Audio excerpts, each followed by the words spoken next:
tunatambua lishe si swala la kiafya pekee, bali ni nguzo ya maendeleo ya rasilimali watu, uchumi na jamii.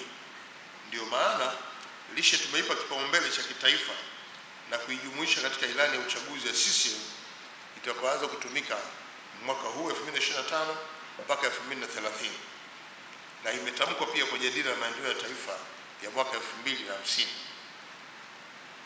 Nchi yetu imeshapiga hatua kubwa sana katika kupunguza changamoto za utapiamlo kwa baadhi ya viashiria.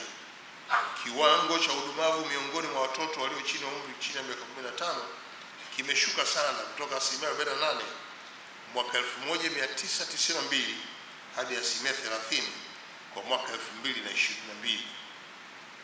Lakini vile vile kiwango cha ukondefu miongoni mwa watoto walio chini ya miaka 5 kimepungua kutoka 5% mwaka 1992 hadi 3.2% mwaka 2022. Na kiwango cha uzito uliozidi na uzito kupita kiasi, inaitwa kiribatumbo, kimekuwa kikiongezeka hasa miongoni mwa wakina mama wenye umri wa kuzaa, ambapo viwango viliongezeka kutoka 28% mwaka 2015 hadi 37% mwaka 2022.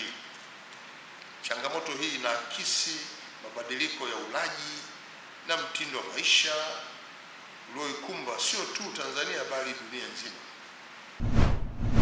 The Bantu.